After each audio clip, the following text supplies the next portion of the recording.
Now let's move from theory of mind to executive functioning. Executive functioning is the ability to keep your goal in mind, but be able to be flexible enough to go around things and make alternative plans while continuing your goal. So driving, for instance, is kind of the ultimate executive functioning, isn't it? I know I have to get from my home to my work, but I can't just go straight there. I have to go where there's a road. I have to stop where there's a stop sign. I have to stop where there's a red light. I have to go around cars that are stalled. I have to wait for traffic jams. All of those kinds of things makes me still keep my idea in mind of getting to work, but I have to be flexible in going around things despite those distractions.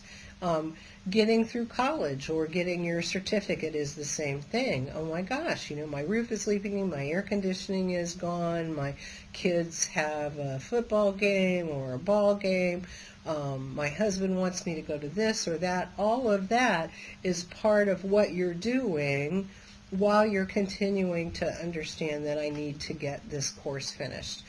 So keeping our goal despite distracting alternatives is executive functioning. So executive function problems can actually prevent you from making a response. Have you ever been so overwhelmed that people go, yeah, she was a doe in the headlights? That's that, oh my God, I just can't move. I've got too many alternatives. I can't decide. I can't do. It can also make it difficult to change a response. So a child's used to underlining something and now you want them to circle. Oh my gosh. And that's true of all of us. Think about when you've changed laptop computers, right? And one had one kind of mouse and one had another kind of mouse or another keyboard. You get used to doing things in one way and you have to teach yourself to change the response another way. They have trouble directing attention to a goal. We know that children with autism have a great deal of sensory information coming in, and many of it is not filtered as well, so they have trouble figuring out what their goal is, setting goal priorities. They have difficulty with transient cues. What's a transient cue? Something that's there and then goes away quite quickly. Well, guess what speech is? It's a transient cue, right? If you don't get what I said, too bad, so sad, it's gone. So that's one thing that we have to keep in mind when we tend to say, oh, they don't need those visuals anymore. Yeah, they do. Yeah, they do. Difficulty with novel situations. Why? Because I have to flexibly plan for a novel situation. So now let's talk about central coherence.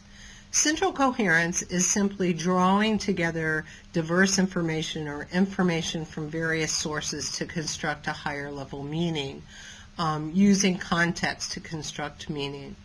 So understanding the semantic use, the meaning use of ambiguous words according to the context is one example of that. So they actually did a study where they took children with autism and gave them a passage, and they were to fill in the blanks in the passage using a closed procedure with the appropriate word.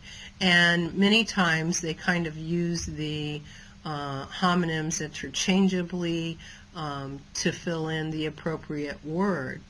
And then they switched it and said, now I want you to make sure that you pay careful attention to the word, to the sentence, to know which one to use. And then they got, basically all got 100. So sometimes the children with autism have this ability, but they don't automatically apply it.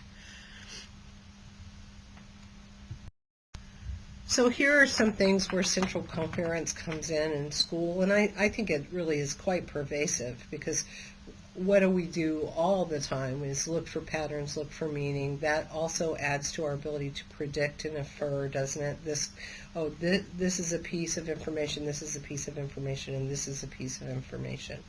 So understanding ambiguous words, getting the gist of information, in other words, summarizing, is very difficult. They're good at focusing on individual facts or pieces of things rather than the whole message. So many times children with autism, for instance, if we go back to my tree analogy, could describe the leaf and the veins on the leaf much better than we could. We probably wouldn't even pay attention to that, but they may not get the whole big picture. So integrating information from various sources to form a whole is the big picture here. So many times they have good rote memory for these little tiny facts, but poor integration, gathering clues to form a whole. So generalization is a huge issue. Here are some tools that we use to help with social conversation. We use comic strip conversations, social stories, social autopsies with peer-mediated instruction, video modeling. Social autopsies was actually developed by Lavoie when he was working with children with learning disabilities, but Carol Gray also used social autopsies in the beginning of her social stories. And it's simply looking at a video or recounting what happened, and it's used to develop an understanding of social mistakes that happen.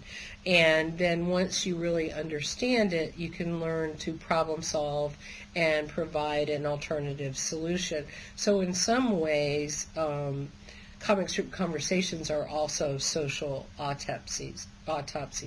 So it shows the cause and effect relationship between behavior and other reactions. It's definitely done in a non-punitive situation. You're talking about things, you're not going over things in a you should have done this way. You're just talking about what happened and what the consequences were. So it includes what happened, what was the error, who was hurt, what should be done to correct it, and what should be done next time. So actually, if you take comic strip conversations, which really helps define the event, and social stories, which really helps give them a directed course of action next time, you have a great social autopsy. Peer-mediated instruction is probably one of the most well-researched tools that we have for social learning, and one of the least used, unfortunately. So we have peer training, in which we have the peer train them in certain things. We train that peer and train them in certain social settings. We have peer tutoring, where they're really tutoring in academics, just using peer modeling to help let them see a model first, and certainly cooperative group learning. Direct instruction of social skills has also been studied. It is successful in teaching the skills in isolation. In other words, I can teach a social skill in isolation in a small group. The problem is that if I don't plan for generalization, then it doesn't work. In other words, I can teach the social skill, but it'll make no real learning lifelong difference for that child. So different approaches have been suggested, memorization such as scripting, things like that, behavioral approaches where things are reinforced, and cognitive behavior approaches where children are taught to really understand the social skill, which I prefer.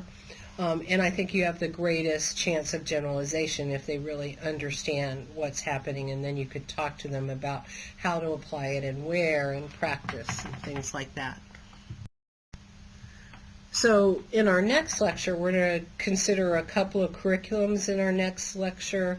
But please remember that social skills impact every part of academic life. Participating in classroom discourse, cooperative grouping and teaming, reading comprehension, problem solving, social skills are a huge part of our school experience.